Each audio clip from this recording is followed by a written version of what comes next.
The war in West Asia continues to rage on despite US President Donald Trump suspending strikes on Iranian power plants and energy infrastructure for 5 days. Since Trump's announcement, the region witnessed multiple attacks in Iran, Israel and Gulf countries.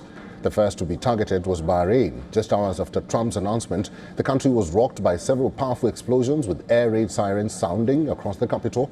The Interior Ministry urged citizens to move to the nearest safe location. The Israeli military then announced it was conducting strikes on Tehran. It claimed it hit a site belonging to IRGC, which was used for directing battalions of the Basij paramilitary force. Iran's Red Crescent Society released a video highlighting the scale of the destruction and rescue operations. Iran retaliated, sending a barrage of missiles towards northern Israel, with air defense systems intercepting them. A loud blast also rang out over Jerusalem as the Israeli military sent search and rescue teams to a damaged building following 2 rounds of Iranian missile fire. Now, according to Israeli military, a cluster missile from Iran hit the city of Mesher near Haifa.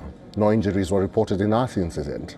In western Iraq, 15 fighters from the former paramilitary coalition Hashed al-Sha'abi, also known as the Popular Mobilization Forces, were killed and several wounded in a US airstrike targeting a base. The strike occurred during a commanders' meeting, with local officials reporting casualties still trapped under debris. Kuwait's Ministry of Electricity said 7 power transmission lines went out of service early on Tuesday after shrapnel from air defense interceptions caused damage, leading to partial outages in several areas. The ministry noted that emergency teams are working to restore service quickly, with technical crew set to assess and repair the lines once sites are secured.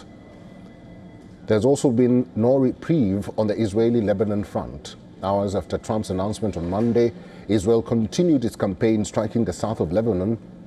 Israeli warplanes struck the Dalafa Bridge in eastern Bekaa region. The strike was part of a series of attacks on bridges over Lebanon's Litani River. According to Israel, this was being done to prevent Hezbollah from moving heavy weaponry and even personnel to combat zones. Intensifying its attack, Israel carried out a series of strikes in Beirut's southern suburbs, considered a Hezbollah stronghold, hours after residents were warned to evacuate. Footage showed smoke from the blasts rising into the sky.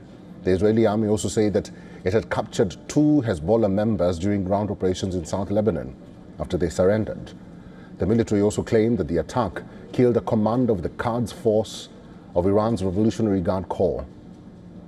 Meanwhile, Iran's military has insisted that there was no need to deploy naval mines.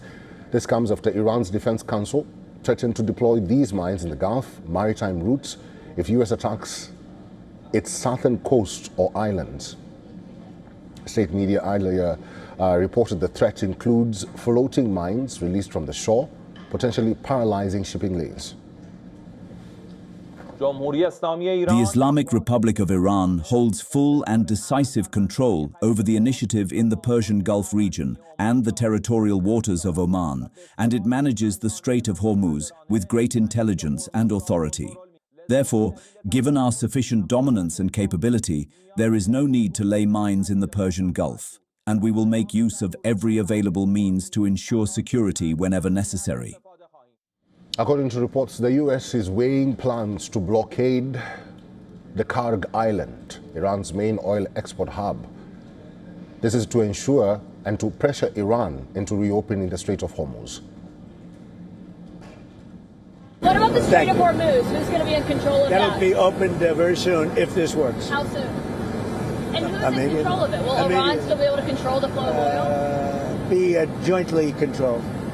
By who? Maybe me. Maybe me. You want the United States to be in Me control and the Ayatollah, whoever the Ayatollah is, whoever the next Ayatollah. I'm at the site of a missile strike in Tel Aviv. You can see first responders are working here. It's hard to see, but right behind there is a big crater in the center of the street. This is where the missile struck. And you can see that these apartment buildings there have been largely damaged. The facade has been blown off. There are shards of glass along the ground here. Now, responders say that so far no one has been killed, and they are still searching for people who are injured. They said that a missile struck there, it got through Israel's defense systems, and this is one of several missiles that have gotten through Israel's defense systems in many days. Now, this comes as President Trump made signs that the war could be winding down, saying that he claims that there have been productive talks between his government and the Iranians, although this is something the Iranians say holds no water.